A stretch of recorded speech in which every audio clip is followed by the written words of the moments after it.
बिस्मिल्लाहिर्रहमानिर्रहीम। अस्सलाम वालेकुम नाज़रीन, आप देख रहे हैं बदलो और मेरा नाम राय साकिब है। नाज़रीन, पाकिस्तानी सियासत में कल का दिन बदलाव का दिन था। काफ़ी सारी चीज़ें कल एट वंस बदलती हुई हमें दिखाई दी गई। माजी की बात करें तो पाकिस्तान तहरीक इंसाफ बज़िद रही कि जब भी मुज़ाकरात होंगे इस्टेब्लिशमेंट से होंगे, बट एट वंस कल तब्दीली ये नजर आई कि हम हुकूमत से बात करने के लिए तैयार हैं। हुकूमती ज़राए कल ये भी क्लेम करते रहे कि पाकिस्तान तहरीक इंसाफ ने कोई भी डिमांड नहीं रखी मुज़ाकरात के लिए।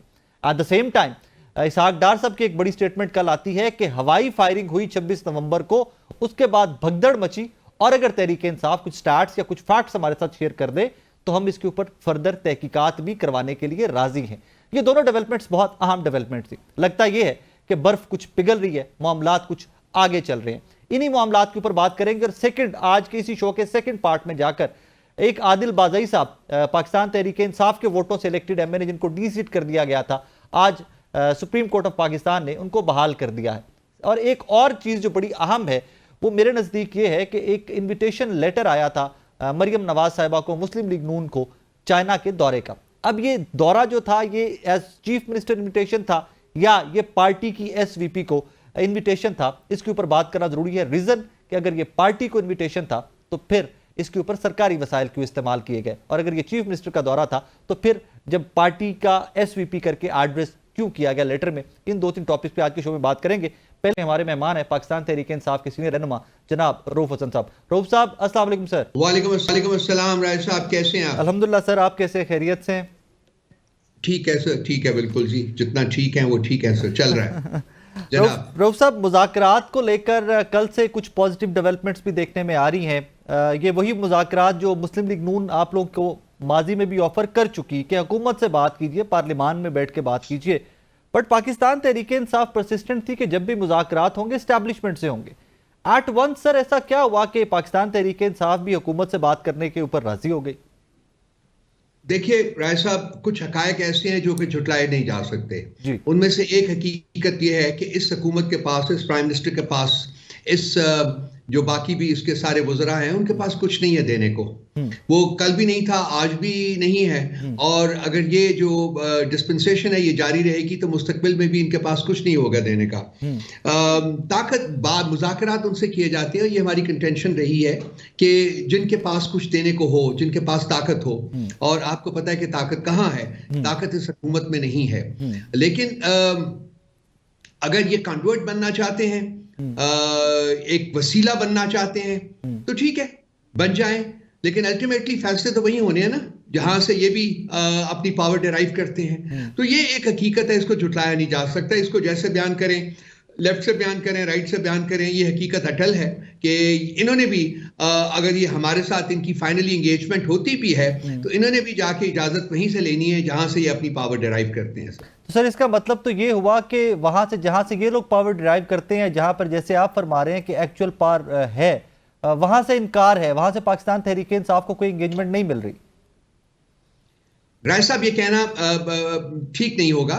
आपको पता है कि मुस्तकबिल माजी करीब में हमारी उनके साथ एंगेजमेंट रही है, मुख्तलिफ औकात के ऊपर एंगेजमेंट रही है, और वो एंगेजमेंट देखिए, एक हुकूमत हम चला रहे हैं, वो केपी की हुकूमत है। केपी एक रेस्टिव प्रोविंस है और वहाँ इंटेलिजेंस एजेंसीज का और इस्टेब्लिशमेंट का खासा अमल दखल है।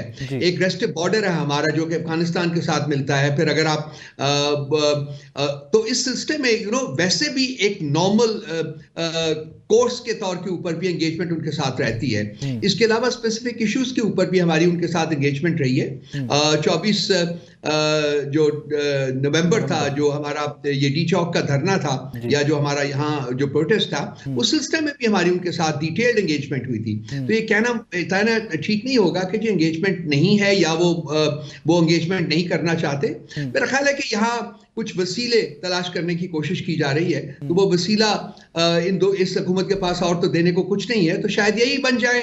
क्योंकि मैं बेसिकली, मैं आपको पता है कि आपके प्रोग्राम में भी, बाकी प्रोग्राम्स में भी, मैं उन चंद लोगों में से एक बंदा हूं जिसने कि हमेशा कहा है जी कि डायलॉग होना चाहिए, बातचीत होनी चाहिए और बातचीत जारी रहनी चाहिए, अंडर ऑल सर्कमस्टांसेस होनी चाहिए। तो अगर इसी तरीके से अगर एक ब्रेक थ्रू हो जाता है, बात आगे बढ़ जाती है, मुल्क के लिए बेहतरी होगी, मुल्क की आवाम की बेहतरी होगी, सबकी बेहतरी उसमें होगी। सर असद कैसर साहब की और शहबाज शरीफ साहब की भी कल याद सादिक साहब के घर पे मुलाकात की इत्तलात हैं। सो उससे एक पॉजिटिव सिग्नल मिलता है एज अ पार्टी। आप Pakistan Tehreek Insaf, are you guys hopeful कि यहाँ से मामलात आगे चल पड़ेंगे? कुछ हमारी उम्मीद है, हम उम्मीद करते हैं कि मामलात आगे चल पड़े। देखिए जी, पिछले 2.5 साल से तकरीबन मुल्क जो है वो जैम्ड है। खासकर 8 फरवरी के बाद से मुल्क जैम्ड है। जितना मर्जी क्लेम कर लें कि जी इकोनॉमी यहाँ दुरुस्त हो रही है, स्टॉक एक्सचेंज यहाँ दुरुस्त हो रहा है और ये हमें इन्वेस्टमेंट आ रही है या ये सब कुछ हो रहा है, हो कुछ भी नहीं रहा। कुछ भी नहीं हो रहा। मुल्क स्टैटिक है, मुल्क आगे नहीं बढ़ रहा। जब तक पॉलिटिकल स्टेबिलिटी नहीं आएगी उस वक्त तक इकोनॉमिक स्टेबिलिटी, इकोनॉमिक इन्वेस्टमेंट नहीं आ सकती। ये उन चंद बेसिक इकोनॉमिक यार्डस्टिक्स में से एक है, बड़ी फंडामेंटल यार्डस्टिक है कि अगर आपने इन्वेस्टमेंट लेनी है तो पहले मुल्क में पॉलिटिकल जो स्टेबिलिटी है वो क्रिएट करें, एनवायरनमेंट क्रिएट करें। पाकिस्तान में जो इस वक्त मसाइल हैं उसमें वो एनवायरनमेंट मौजूद नहीं है और ना ही इस हुकूमत की जो उनके रवैये हैं, जो जिस तरीके से ये मुल्क को चलाना चाह रहे हैं और जिस तरीके से अपनी पावर को परपेचुएट करना चाह रहे हैं, वो रवैयों की मुस्तकबिल में भी कोई झलक हमें नजर नहीं आती है। तो उससे तो मुल्क at some point in time we will default. तो वो होना नहीं चाहिए क्योंकि मुल्क की जो बेहतरी है, जो मुल्क का इंटरेस्ट है, वो सबको, सारी पॉलिटिकल पार्टीज को अजीज होना चाहिए। और ये लोगों को भी चाहिए कि ये they should rise above their very parochial political affiliations और मुल्क का सोचे, मुल्क की आवाम का सोचे, मुल्क को आगे ले जाने का। बिल्कुल ऐसी है। रऊफ साहब, ये सवाल इसलिए मैं बैकग्राउंड बना के ला रहा था, जब से हमने सुना है कि जनरल फयाज को चार्जशीट कर दिया गया है, बहुत सारी चीजें पाकिस्तान तहरीक इंसाफ के रवैये के साथ जोड़ी जा रही हैं कि जैसे जनरल फयाज के खिलाफ चार्जशीट आती है, पाकिस्तान तहरीक इंसाफ के रवैये में बहुत लचक और तब्दीली आ गई। यहां तक कहा गया कि जनाब तहरीक इंसाफ अपने तमाम मुतालबात से भी पीछे हटती दिखाई दे रही है। तो सर, जनरल फयाज की चार्जशीट, पाकिस्तान तहरीक इंसाफ के स्टांस में चेंज, कुछ कोरिलेशन है इसके दरमियान सारा? भाई मुझे तो कोई कोरिलेशन नजर नहीं आता। देखिए, जनरल फयाज साहब का जो मामला है वो मिलिट्री का इंटरनल मामला है। वो मिलिट्री के अपने जो रूल्स हैं, रेगुलेशंस हैं, उनके मुताबिक उनको ट्राई कर रहे हैं और वही जो भी करेंगे वो ही इसके लिए एम्पावर्ड भी हैं और इसके लिए जिम्मेदार भी हैं। उसका हमारे साथ तो कोई, हाँ, अगर आप ISPR की स्टेटमेंट के बारे में बात कर सकते हैं तो मैं रात को बैठा हुआ था एक प्रोग्राम में, तो मैंने अजराए मजाक कहा था कि वो जो जिन पार्टीज का या जिन अनासर का वो जिक्र कर रहे हैं, वो तो पार्टीज और अनासर कोई भी हो सकते हैं। वो PMLN भी हो सकती है, वो MQMP भी हो सकती है, वो पीपल्स पार्टी भी हो सकती है। तो इस जो आएगा, जब मौका आएगा, जब कोई स्पेसिफिक्स की बात होगी तो उसको वहां से लिया जाएगा, रादर देन कि हम एक स्पेकुलेशन में इंडल्ज करेंगे जी ये कहा जा रहा है और ये इससे मुराद जो है वो PTI है या इससे मुराद ये है या वो है। मैं राय साहब, आप जानते हैं मैं उस किस्म की गुफ्तगू नहीं करना चाहूंगा। Fair enough sir, but sir why I have to ask that again कि 9 मई को भी इसी प्रेस रिलीज जो ISPR की जिसका पर मैं जिक्र कर रहे हैं, 9 मई की तहकीकात भी इसी में मेंशन्ड हैं। सो ये रेलेवेंस बन जाती है उससे। So that is the reason I brought it up. देखिए, 9 मई के बारे में आपको पता है कि हमारा बहुत पुराना एक हमारा डिमांड है कि एक इंडिपेंडेंट जुडिशियल कमीशन बनाया जो कि उस मामले की गहराई तक पहुंचकर उसकी तहकीकात करे और उसके बाद जो मुजरिमीन की निशानदही की जाए और उनको करार वाकई सजा दी जाए। इस किस्म के कमीशन की जो फाइंडिंग्स होंगी वो PTI की डिमांड भी है और PTI उन फाइंडिंग से एग्री भी करेगी और PTI ऑन बोर्ड होगी ताकि जो मुजरिमीन जो करार दिए जाते हैं उनको सजा दी जाए। और एक इंतहाई अनफॉर्चुनेट वाकया था। हमारी तमाम लीडरशिप इसके बारे में अफसोस का इजहार कर चुकी हुई। ऐसा होना नहीं चाहिए, ऐसा होना नहीं चाहिए था, ऐसा कभी नहीं होना चाहिए। लेकिन ये भी इंपॉर्टेंट है कि एक इंडिपेंडेंट ट्रांसपेरेंट इंक्वायरी जो है वो तो होना, पता तो चले ना कि क्या हुआ उस दिन, किसने क्या रोल प्ले। सर, आप और मैं जब बात कर रहे हैं, as of now Pakistan Tehreek इंसाफ के कोई मुतालबात हैं हुकूमत से मुज़ाकरात के लिए या बिल्कुल गैर मशरूत किसी भी शर्त के बगैर मुज़ाकरात चाहती है तहरीक इंसाफ? देखिए, हमारे 3 मुतालबात हैं। जब ये 24 का जो नवंबर का जो डी चौक का हमारा प्रोटेस्ट था उसमें भी वो 3 मुतालबात थे। एक तो तमाम पॉलिटिकल प्रिजनर्स को रिहा किया जाए। इसके अलावा जो 26 कॉन्स्टिट्यूशनल अमेंडमेंट जो थी वो हम नहीं मानते।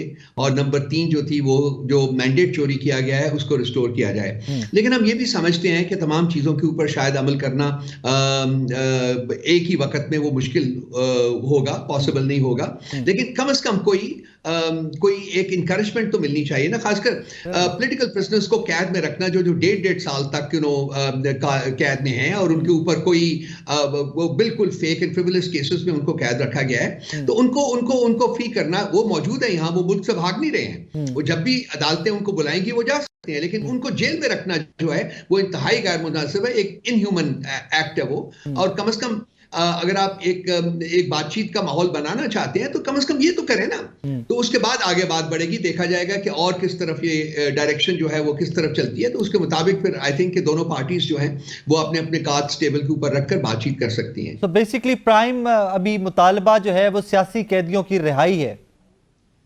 जी मैं कह सकता हूं जी कि सबसे पहले आपको पता है कि जो 24 की हमारा प्रोटेस्ट था उसका भी प्रिंसिपल जो मोटिव था, जो प्रिंसिपल डिमांड थी, वो कैदियों के सिलसिले में ही थी जी, जो पॉलिटिकल कैदी हैं, जो जमीर के कैदी हैं, उनकी रिहाई के सिलसिले में थी, इंक्लूडिंग खान साहब। Fair enough. रऊफ साहब, एक ये काफी देर की अंडर डिस्कशन है, जब से इमरान खान साहब जेल में हैं तब से ये एक एंगल है वो अंडर डिस्कशन है कि इमरान खान साहब की कोई बंदा गारंटी देने को तैयार नहीं है। ख्वाजा साहब ने कल से फिर इसको टेकअप किया, उन्होंने कहा जी इनके साथ मुज़ाकरात तो किए जा सकते हैं लेकिन इमरान खान साहब की गारंटी कौन देगा। वी डू अंडरस्टैंड कि माजी में कुछ पाकिस्तान के बाहर की कुव्वतें और हुकूमतें और ममालिक नवाज शरीफ साहब के मामले में भी इन्वॉल्व हुए, गारंटीज दी जाती रही। What kind of guarantee PMLN requires या आस्क्स फ्रॉम यू गाइस? क्या आप लोग के पास कोई ऐसी गारंटी है कि कोई मुआहिदा, कोई मुज़ाकरात में चीजें तय पा जाए तो फिर उसके ऊपर अमल दरामद भी किया जा सके? फिर देखिए, मैं एक बड़ा इंपॉर्टेंट आपने क्वेश्चन रेज किया है। देखिए, गारंटीज इनकी देते थे बैरूनी ममालिक। मैं खुदा न खास्ता ये नहीं कहता कि वो हमारे दुश्मन ममालिक हैं, वो हमारे बहुत दोस्त और बरादाना ममालिक भी हैं, लेकिन इल्जाम PTI के ऊपर आता है जी कि हम फॉरेन पावर्स को इंटरफेरेंस के लिए कह रहे हैं। ये हकीकत है जो आपने बयान की है कि गारंटीज इन लोगों की मिलती रही हैं फॉरेन पावर्स से। तो ये मेरा ख्याल है कि ये जो डिस्कशन है कि जी खान साहब को कौन मनवाएगा, ये खत्म हो जानी चाहिए। खान साहब एक इंतहाई रैशनल इंसान है, इस मुल्क की बेहतरी जो है वो उनके ज़हन के ऊपर है, इस मुल्क के अवाम की बेहतरी उनके ज़हन के ऊपर है, और वो तमाम उन बातों से एग्री करेंगे जो कि इस मुल्क की बेहतरी के लिए होगी। लेकिन फंडामेंटल जो इश्यूज हैं यहाँ, और वो उनसे आप अपनी नजर नहीं कतरा सकते, वो है कि आइन की बहाली, कानून की बहाली, इंसानियत और इखलाकियात की बहाली। जो हो रहा है इस वक्त मुल्क में पिछले 2-2.5 साल से जो हो रहा है वो नहीं होना चाहिए। ये रियासत का खासा नहीं है कि रियासत अपने अवाम के ऊपर गोलियां चलाए, ये रियासत का खासा नहीं है कि रियासत फस्तायत का मुजाहरा करे, रियासत का ये खासा नहीं है कि लोगों के हकूक सलब करे, लोगों की आज़ादी सलब करे, लोगों की बोलने की आज़ादी जो है वो सलब करे। रियासत का ये खासा नहीं है कि वो मीडिया के ऊपर कर्ब्स लगाए, बहुत कुछ और है। तो इनको चाहिए कि कम से कम एक माहौल जो है वो एस्टैब्लिश करें। खान साहब इन तमाम बातों से एग्री करेंगे जो कि मुल्क और रियासत और मुल्क के अवाम के लिए जो है वो बेनिफिशियल हैं, और उनकी गारंटी वो खुद भी देंगे, हम भी देंगे, हम सब लोग हैं, उनको जानते हैं, अरसा दराज से जानते हैं। सर, सिविल नाफरमानी की तहरीक अभी तक के लिए 14 दिसंबर की डेट फाइनल है या कुछ उसमें लचक है, कोई मामलात आगे जा सकते हैं? खान साहब ने जब ये कमेटी कायम की थी तो उन्होंने कहा था जी कि 14 की तारीख जो है वो हम 16 कर देते हैं, ताकि 14 तक जो है आप कोशिश करके देख लें कि मामलात कहाँ तक चलते हैं। अगर तो कोई आपको रेयर फ्लाइट नजर आता है तो फिर हम देखेंगे, उसके मुताबिक अगला फैसला करेंगे। लेकिन अगर 14 तारीख तक आप बातचीत करने की जो एफर्ट है वो कामयाब नहीं होती, बातचीत इनिशिएट नहीं हो सकती, या बातचीत के कोई रिजल्ट नहीं निकल रहे, तो फिर 15 को हम फाइनलाइज करेंगे। 16 की टेंटेटिवली तारीख उन्होंने दी हुई है सिविल डिसोबीडियंस मूवमेंट के लिए, तो 14 को नहीं है बल्कि अब 16 को है। लेकिन ये डिपेंड करता है कि बातचीत जो है उसके क्या नताइज निकलते हैं, कोई निकलते हैं या नहीं निकलते। सर, इसमें मेरी एक पर्सनल रिक्वेस्ट होगी, ऑन एयर में ये ऑन एयर भी करूंगा। 16 दिसंबर को पाकिस्तान की तारीख के 2 बड़े अनफॉर्चुनेट वाकयात हैं।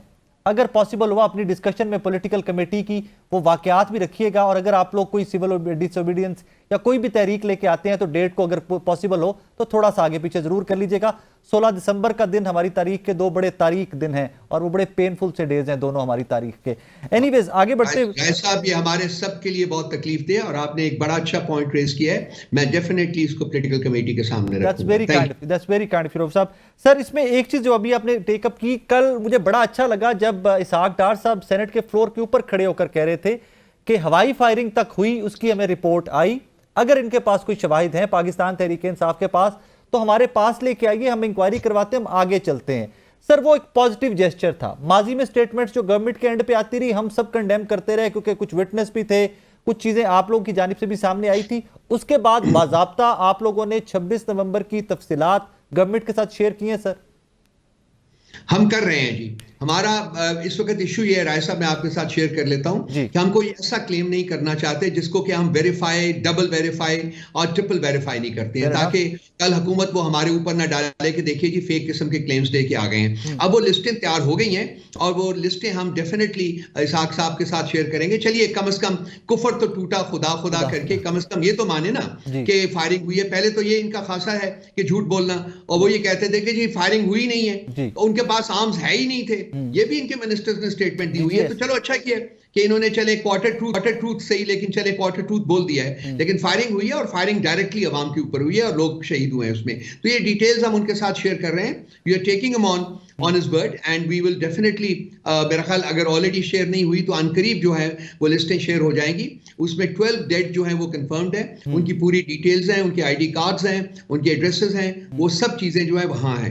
अब क्यों इसमें डिले हुआ है, क्यों नहीं हम इससे पहले ये सारी लिस्टें कंपाइल करके उनको नहीं दे सके, हुकूमत को नहीं दे सके? उसकी वजह हुकूमत के इकदाम थे। जिस तरीके से इन्होंने पिम्स के ऊपर कर्फ्यू लगाया था, जिस तरीके से इन्होंने यहाँ पॉलीक्लिनिक के ऊपर कर्फ्यू लगाया था, जिस तरीके से वहां के से रजिस्टर्स और हर कोई जो और डेटा था वो गायब किया गया, वो भी यही हुकूमत सिर्फ कर सकती है और कोई नहीं कर सकते। ये यूज्ड टू है, पास्ट में भी ये करते रहे हैं। ये हर कानून जो है अपने हाथ में लेते हैं अगर इनका अपना मकसद जो है वो उसमें इन्वॉल्व हो। तो इसलिए ये जरा डिले हुई है, लेकिन लिस्टें अभी आएंगी, इसके बाद भी आएंगी। ये ऑनगोइंग जॉब है। सर, जो लोग गुमशुदा हैं उसके ऊपर भी तहरीक इंसाफ ने कोई नंबर्स या कुछ लिस्टें कंपाइल कर ली हैं कि जो अभी तक नहीं मिल रहे, उनके लवाहिकीन का, पेरेंट्स का राब्ता नहीं हो रहा जिन बच्चों से या जिन लोगों से, वो भी कोई लिस्टें आप लोगों ने कंपाइल कर ली हैं? मुझे आज शाम को बताया गया है जी कि वो भी लिस्ट कंपाइल हो गई है और वो भी हमारी लीगल टीम के पास चली गई है। उसमें 139 लोगों के नाम हैं और ये काउंटर वेरीफाइड हैं जो कि इस वक्त तक मिसिंग है। वो पता नहीं, हमें अब लाजमी बात है कि वो शायद उनमें से कुछ लोग इनकी कस्टडी में भी हों, कोई और भी हों, तो वो सब कुछ, लेकिन ये मिसिंग है, ये अपने घर नहीं पहुंचे, ये उनके घरों से कंफर्म किया गया है। ये मैं एक टेंटेटिव जो नंबर है वो दे रहा हूँ। ये this is subject to further verification. ठीक है। और जो शहादतें हैं वो अभी तक 12 ही कंफर्म है पाकिस्तान तहरीक इंसाफ के पास? जी, पीटीआई ने 12 कंफर्म किए हैं जी, जिनका डेटा हमारे पास मौजूद है और वो गवर्नमेंट के साथ शेयर किया जा रहा है। Sir, that's very kind of you. Thank you Rauf साहब, thank you very much for your time. नाज़रीन, पाकिस्तान इंसाफ के सीनियर रहनुमा रऊफ हसन साहब हमारे साथ मौजूद थे। अच्छी बात यह है कि रऊफ हसन साहब की गुफ्तगू से भी मुझे जो तासुर मिलता है, गवर्नमेंट के साथ मामलात आगे चलने की, मुज़ाकरात में कोई बड़ी पेशरफ्त होने की पॉसिबिलिटीज नजर आती हैं। अब देखना यह है कि गवर्नमेंट किस हद तक विलिंग है कि तहरीक इंसाफ को एंगेज करके इतनी बड़ी पॉलिटिकल पार्टी जिसकी एक सूबे में हुकूमत है, जिसके पास नेशनल असेंबली में बहुत बड़ा नंबर है एमएनएस का, उनको एंगेज करके वो किस हद तक अपने मकासद हासिल करने और किस हद तक पाकिस्तान तहरीक इंसाफ को कन्विंस करने में कामयाब रहते हैं। डेवलपिंग स्टोरी से ऑब्वियसली पाकिस्तान की नेशनल पॉलिटिक्स में ये बड़ा ब्रेक थ्रू होगा अगर ये ऑफिशियली दोनों वीक जो है ये टेबल पर बैठ जाते हैं और आपके और मेरे मसाइल पर भी बात करते हैं। एक और चीज़ कि जो मिसिंग पर्सन राइट नाउ जो 26 नवंबर के हैं, रऊफ के बकौल जो ऑफिशियल नंबर अभी तक पाकिस्तान तहरीक इंसाफ ने कंपाइल किया है वो 139 का है और 12 ही शहादतों के ऊपर आज भी पाकिस्तान तहरीक इंसाफ स्टांस लिए हुए कि 12 लोग उनके शहीद हुए हैं 26 नवंबर को और वो उनकी डिटेल्स उनके पास भी हैं और वो गवर्नमेंट से शेयर भी करने जा रहे हैं। रीज़न कि कल इसहाक डार साहब ने एक स्टांस तो लिया कि जी हवाई फायरिंग हुई थी, के नतीजे में भगदड़ मची है और फर्दर डिटेल्स क्या है उसके ऊपर इंक्वायरी की जानी चाहिए, लेकिन तहरीक इंसाफ हमें डिटेल्स दे। So I hope and pray कि ये डिटेल्स भी शेयर होंगी और जो थॉरोली इन्वेस्टिगेशन के बाद जो फैक्ट्स हैं वो कौम के सामने रखे जाएंगे। एक छोटा सा ब्रेक लेना है मुझे, ब्रेक के बाद वापस आते हैं। तो दो चीज़ें I would like to discuss today. एक मरियम बीबी का दौरा चीन, उसको आपको और मुझे प्रोजेक्ट तो इस तरह किया गया, बताया हमारे सामने इस तरह गया रखा गया कि जनाब ये पहली खातून वज़ीर आला हैं, भी पहली खातून वज़ीर आला थी तो फिर उन्होंने दौरा करना था चीन का। और फिर उसके बाद ये पीएमएलएन को इनविटेशन आया था या ये सीएम साहिबा को इनविटेशन आया था? अगर ये पार्टी टू पार्टी इनविटेशन था तो इसमें सरकारी वसाइल क्यों इस्तेमाल किए गए? We need to find out that. इसको जरा डिस्कस करते हैं थोड़ा सा अगले सेगमेंट में। एक छोटा सा ब्रेक लेना है, मेरे साथ रहिए।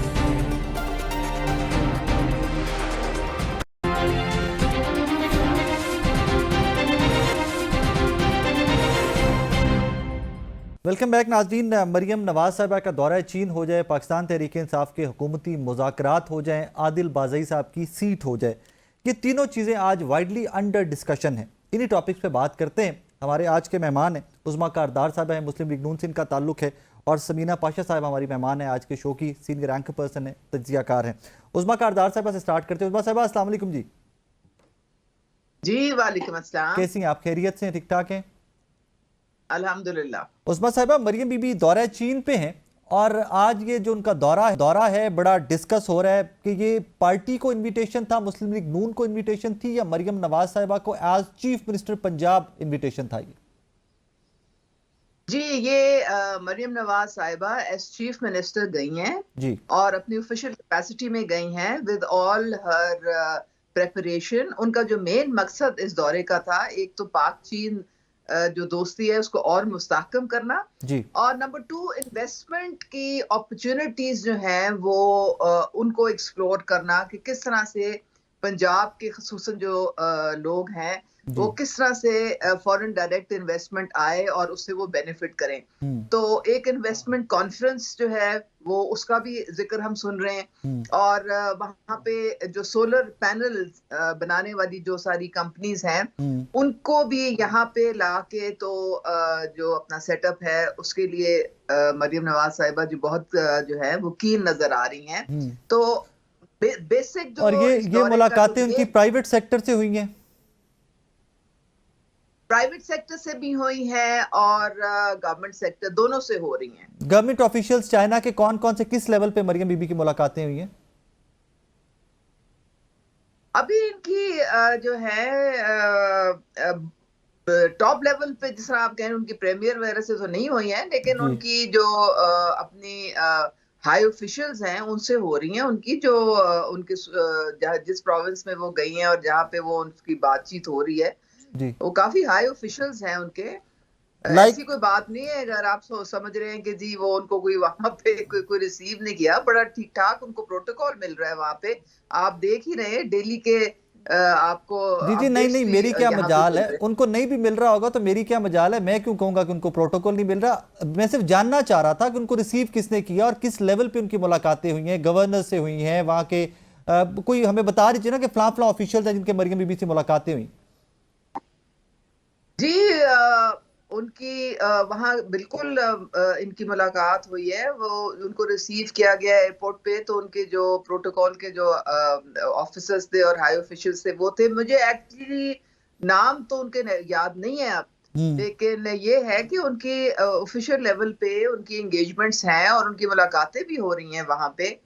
तो अगर आप मुझे पहले पता होता तो मैं नाम याद करके आती आपके लिए। मैं समीना पाशा साहबा से पूछना चाहूंगा, ये बड़ी अपडेटेड रहती है, इंटरनेशनल खबरें भी सारा दिन पढ़ती रहती है। समीना साहबा कैसी हैं आप, खैरियत से? हाँ, इनसे इनसे इनसे आप पूछे ना कि जी, जी, नाम, मैं क्योंकि चाइनीज आपको पता है थोड़े से डिफिकल्ट भी होते हैं जी, जी, नाम, ऐसे इनको ऐसे नाम ही है याद ये होंगे, लेकिन समीना उनको साहबा बहुत अच्छा वहां पे रिसेप्शन जी, मिल आई रहा एम है। श्योर ये समीना साहबा को पता होगा, मुझे तो चाइनीज पढ़नी नहीं आती, इनको आई एम श्योर पता होगा। समीना साहिबा, मरियम बीबी को किस किस ने रिसीव किए और किस लेवल की मीटिंग्स वहां पे चल रही हैं सरकारी लेवल पे? जी, शुक्रिया आपका राय साकिब। और बिल्कुल अगर उनकी पार्टी के लोगों को नहीं पता जी, और पाकिस्तान टेलीविजन को भी नहीं पता, जिसने उनके दौरे के हवाले से ट्वीट भी किया हुआ था, उसके ऊपर जो खबर भी चलती, किसी को पता ही नहीं होता। मजे की बात यह है कि वो इतने हाई ऑफिशियल्स हैं, इतने इतने हाई ऑफिशियल्स हैं कि किसी को पता ही नहीं है कि उनका नाम क्या है, उनका ओहदा क्या है। चलिए, नाम तो उनके वाकई बड़े कंफ्यूजिंग से होते हैं और एक जैसे ही होते हैं, जी, याद भी रखने मुश्किल होता है, इस बात से मैं एग्री करती हूँ। आप उस्मा कारदार साहिबा से यही पूछ लें कि उनका ओहदा क्या है, कुछ उससे ही शायद अंदाजा हो जाएगा कि वो कितनी हाई लेवल की मीटिंग्स हैं या नहीं। लेकिन यहाँ पर बात ये नहीं है राय साकिब के कोई कितना हाई ऑफिशियल है, नहीं। बीइंग अगर चीफ मिनिस्टर हमारी वहां पे गई हैं तो हम सबके लिए इज्जत की बात हो जी, ऐसे अगर ही सारे वहां पे हाई ऑफिशियल्स उनको रिसीव करें, और अच्छी बात है अगर उनके दौरे के कोई बिल्कुल है। फ्रूटफुल रिजल्ट हमें मिले। लेकिन द थिंग इज, जिस पे एतराज होता है या जिस पे बात होती है वो ये है कि अगर आपका ये प्राइवेटली एक सियासी जमात का दौरा है तो जी, फिर उस पे आपके सरकारी एक्सपेंडिचर्स क्यों कंज्यूम होते हैं, हम्म, और उसके लिए फिर हम जो वफ्द देखते हैं जाता हुआ, उसमें जो चीफ सेक्रेटरी हैं पंजाब के वो क्यों जाते हैं, बाकी ऑफिशियल साथ क्यों जाते हैं। तो ये जो बातें हैं वो क्वेश्चनेबल होती हैं। मैं आप दोनों की इजाजत से, एक लेटर है, ये लेटर मैंने कंफर्म किया है, हमारे लाहौर के ब्यूरो चीफ हैं उमर दराज गोंदल साहब, हमने उनसे रिक्वेस्ट की, उन्होंने अजमा बुखारी साहिबा से ये लेटर कंफर्मेशन ली है कि ये लेटर ओरिजिनल भी है या नहीं है। मैं आप दोनों की इजाजत से ये लेटर पढ़ना चाहिए, इसके ऊपर मेरी रहनुमाई फरमाइएगा आप लोग। ये international department central committee communist party of letter of invitation chief minister of the Punjab / senior vice president Pakistan Muslim League Nawaz, her excellency Maryam Nawaz Sharif, Lahore Pakistan, 28 नवंबर 2024 का ये लेटर लिखा हुआ है।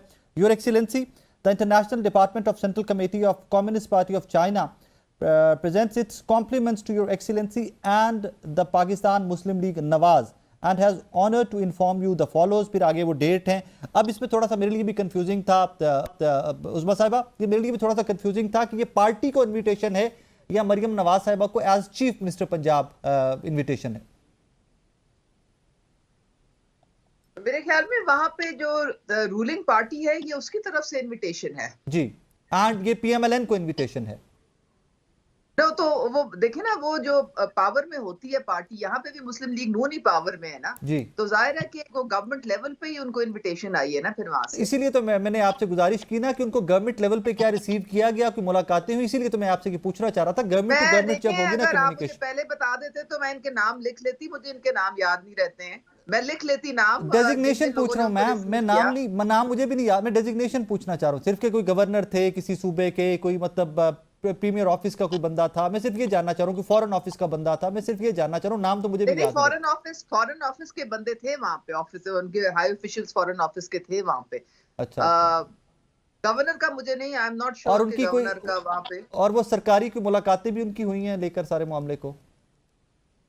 जी बिल्कुल हुई है। देखिए वो मेन जो उनकी जो मुलाकातें हो रही हैं वो इन्वेस्टमेंट के पॉइंट ऑफ व्यू से हो रही हैं कि किस तरह हमने फॉरेन डायरेक्ट इन्वेस्टमेंट को हमने यहाँ पे अट्रैक्ट करना है पाकिस्तान में और पंजाब में खुसूसन, ताकि हमारी यहाँ पे जो मईशत है उसमें बेहतरी आए। मेन उनका क्रक्स जो है ना, इस मेन मकसद कि वहाँ के बहुत सारे बिजनेसमैन आप देखेंगे कि यहाँ पे भी आएंगे, इन्वेस्टमेंट कॉन्फ्रेंस यहाँ पे होगी, और वो हमारी मुल्क में इस वक्त क्या किस चीज की सबसे ज्यादा जरूरत है? यही जरूरत है ना कि हमारे जो है इन्वेस्टमेंट आए और उसमें जॉब्स क्रिएट हों। जी उस्मा साहब, मेरा कंसर्न सिर्फ ये है कि जो उनकी मुलाकातें हो रही हैं वो गवर्नमेंट टू गवर्नमेंट हैं, मतलब चाइना कुछ इन्वेस्टमेंट करने जा रहा है इस दौरे के बाद, या उसकी डिटेल्स आपके पास है? तो मैं सिर्फ वो जानना चाहता हूं। आप देखेंगे, आप इसके बहुत मुस्बत नताइज देखेंगे और आप देखेंगे कि किस तरह से उनके जाने से फर्क पड़ता है, और जब वो आएंगी एक पूरी यहाँ पे इन्वेस्टमेंट कॉन्फ्रेंस वो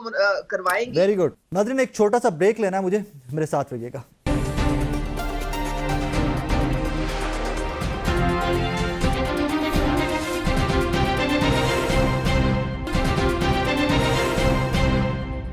वेलकम बैक नाज़रीन। समीना पाशा साहिबा, आज एक बड़ी डेवलपमेंट, आदिल बाज़ई साहब वाली सीट भी थी जिनको सुप्रीम कोर्ट की जानिब से रीइंस्टेट कर दिया गया। अब इसमें तरीकाकार ये है कि 2 एफिडेविट होते हैं, एक पार्टी के सदर की जानिब से और एक वो उम्मीदवार आज़ाद जो किसी भी सियासी जमात में शामिल हो रहा होता है। आदिल बाज़ई साहब वाला एफिडेविट तो नहीं माना गया सुप्रीम कोर्ट में, वो तो मतलब उनके वकील ने भी पहले इलेक्शन कमीशन में भी कहा था कि इसको चेक कर लें, ये फेक एफिडेविट है। अब वो जो पार्टी के सदर हैं, जो उनका एफिडेविट सबमिट हुआ होगा इलेक्शन कमीशन में, उसका क्या बनेगा?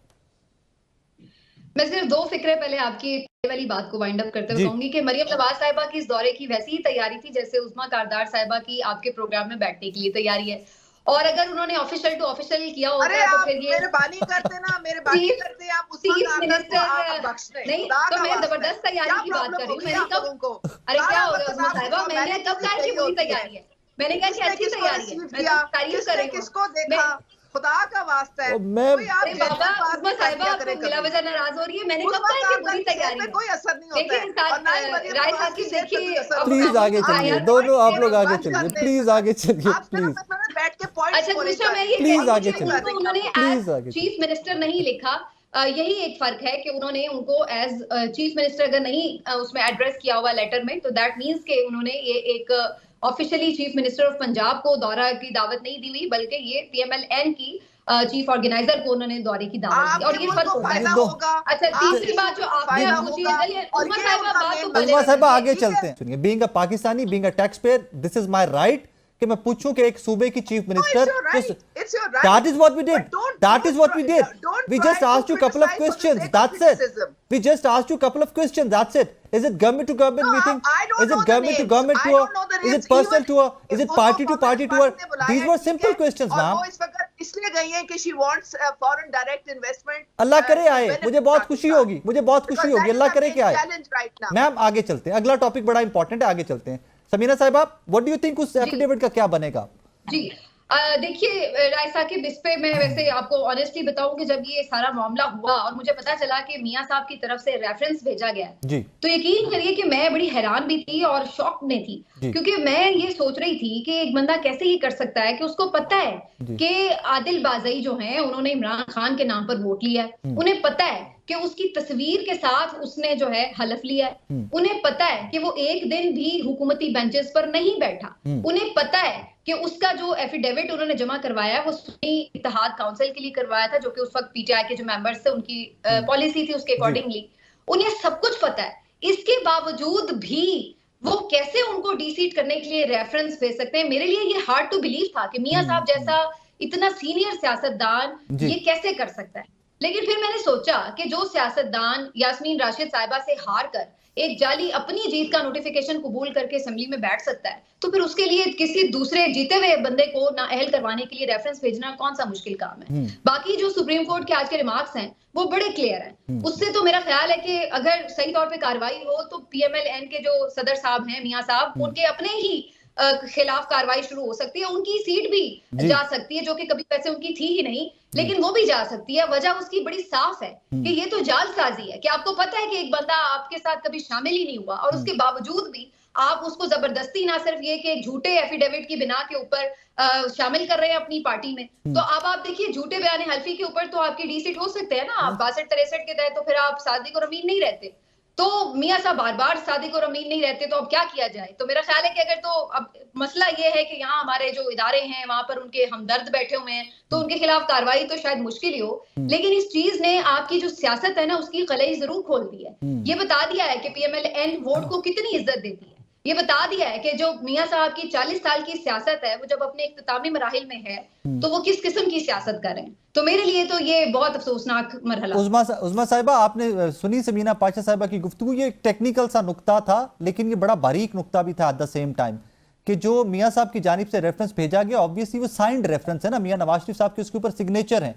क्या मियां साहब को आदिल बाज़ई साहब की सीट के ऊपर गलत इन्फॉर्म किया गया, उनको इन्फॉर्मेशन गलत दी गई थी कि ये बंदा हमारे साथ शामिल हो गया, और सुप्रीम कोर्ट में जाकर वो कहते हैं कि नहीं जनाब मैं तो शामिल ही नहीं हुआ, तो मेरा तहरीक इंसाफ में था, और आज उनकी सीट पर इंस्टेट कर दी गई सुप्रीम कोर्ट की जानिब से? बात सारी ये है कि इस वक्त जो आपका आइन ये कहता है कि आप जिस पार्टी के साथ मुंसलिक थे जी, पीटीआई ने सबने इंडिपेंडेंट होके इलेक्शन लड़ा था, उन्होंने पीटीआई के प्लेटफॉर्म से उनका इंतखाबी निशान ले लिया गया, वो इंडिपेंडेंट थे सारे जी। और वो जो सुन्नी इत्तेहाद पे किसने इनको मशवरा दिया था कि जाके उनको ज्वाइन करें? Ma'am that is not in the question here Uzma साहिबा, ये सवाल नहीं है, सवाल ये है कि आज सुप्रीम कोर्ट ने तो मान लिया कि आदिल बाज़ई पाकिस्तान तहरीक इंसाफ के एमएनए वो उस पार्टी में शामिल हुए हैं, मियां साहब को किसने मशवरा दिया था रेफरेंस का? सवाल ये है, मैं आपसे ये पूछना चाह रहा हूं पार्टी में कैसे, अब मुझे नहीं पता, ये देखे ना उनके भी तो बहुत लोग बैठे हुए हैं जो हम ख्याल और उनको जो रिलीफ पहुंचाने के लिए बैठे हुए,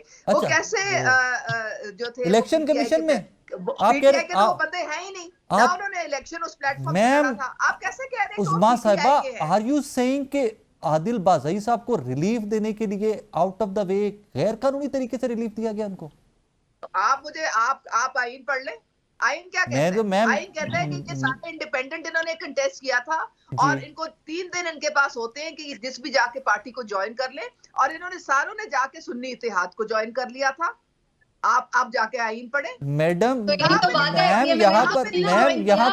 मैम यहाँ पर यही तो सवाल है ma'am, this is the question here, that is exactly you see the point is कि Supreme Court is not supposed to rewrite the constitution। Ma'am यहाँ पे कैसे रीराइट कर दिया उन्होंने, यहाँ पे कैसे रीराइट कर दिया? इमेजिन कीजिए उज़मा साहिबा, मेरी गुजारिश सुनिए, इमेजिन कीजिए कि आदिल बाज़ई साहब के वकील ने इलेक्शन कमीशन से पूछा कि यार हमें वो एफिडेविट ही दे दे जो नून लीग कहती है कि आदिल बाज़ई ने हमें दिया, वो एफिडेविट तक नहीं दिया इलेक्शन कमीशन ने। मैम इसमें रीराइटिंग कहीं पर नहीं है, कहीं पर भी नहीं है। I don't know what made you say that, कि आपको कैसे लगा कि सुप्रीम कोर्ट रीराइट कर रही है? यहां पर कुछ भी नहीं है ऐसा। ये आदिल बाज़ई साहब की एक सीट है बलोचिस्तान से जिसकी आज फैसला है, उस सीट की बात कर रहा हूं, शायद आप मिक्स कर रही हैं। वो तो खुद मान रही हैं कि उन्होंने सुन्नी इत्तेहाद काउंसिल ज्वाइन की है, वो तो खुद अभी कह नहीं रही कि इन सबने सुन्नी इत्तेहाद काउंसिल, तो जब उन्होंने मान लिया कि सुन्नी इत्तेहाद काउंसिल ज्वाइन की है, तो फिर रेफरेंस क्यों भेजा? पीएलएन में तो इसका मतलब वो कभी ज्वाइन किए ही नहीं, तो रेफरेंस क्यों भेज दिया? उज़मा साहिबा, रेफरेंस क्यों भेज दिया मियां साहब ने? देखिए बात सारी ये है कि लोग जो है वो किसी भी मसलियत के तहत या किसी भी प्रेशर के तहत जो है अपनी स्टेटमेंट्स चेंज भी कर लेते हैं। इसका आप क्या कर सकते हैं? उस्मा साहिबा फॉर गुडनेस सेक, वो एफिडेविट पब्लिक नहीं हुआ और वो उसमें आके ड्यूली कंफर्म हुआ है, उसमें सुप्रीम कोर्ट में अच्छी खासी समाअत हुई है, उसके ऊपर इलेक्शन कमीशन के वकील लाजवाब रहे हैं। आदिल बाज़ई आज भी पब्लिकली कह रहे हैं कि मेरे प्लाजे तोड़ दिए गए, बट इवन देन मैंने जमात नहीं छोड़ी, मैं इमरान खान के साथ खड़ा हूँ। आप कह रही हैं उनके ऊपर प्रेशर था कोई, और वो प्रेशर में पीटीए में चले गए। वो ठीक कह रही हैं, प्रेशर पीएमएलएन की तरफ से था ना भाई। चीजें तो फिर हो जाएंगे, क्या फर्क पड़ता है? उस्मा साहिबा आपका शुक्रिया, समीरा पाशा साहिबा आपका शुक्रिया। नाजरीन, शो आपने देखा, इस दुआ के साथ इजाजत दीजिए कि आदिल बाज़ई साहब किसी भी जमात में जाना चाहें उनका हक है, लेकिन उनको ये हक आइन और कानून के दायरे के अंदर रहकर हासिल है। उनको ये इसको प्रैक्टिस करने का भी इख्तियार दिया जाए, क्योंकि इवेंचुअली डेमोक्रेसी के अंदर वोट ही मैटर करता है, जिसको आप वोट डालें वही मैटर करता है। और रही बात मरियम नवाज साहबा के दौरे चीन की, चंद सवालात हर पाकिस्तानी आज पूछ रहे हैं कि सरकारी दौरा था, गवर्नमेंट टू गवर्नमेंट था, पार्टी टू पार्टी था, प्राइवेट विजिट था, इसके ऊपर बात बहुत की जा रही थी। कुछ सवाल उनके जवाब खोजने की कोशिश की, I am sorry to say that, मुझे तो कोई ऐसा सेटिस्फैक्टरी जवाब नहीं मिले उनके। I hope and I pray कि पंजाब गवर्नमेंट जो है वो बहुत जल्दी इसके ऊपर फर्दर डिटेल्स लिया है कि जनाब फलां डिपार्टमेंट में फलां सरकारी लेवल के ऊपर या कुछ इन्वेस्टमेंट के लिए हमारी मुलाकातें हुई हैं, और इन डेज टू कम आपको और मुझे कुछ अच्छी खबरें भी सुनने को मिले। इसी दुआ के साथ इजाज़त दीजिए, अपना बहुत सारा ख्याल रखिएगा। अल्लाह हाफ़िज़।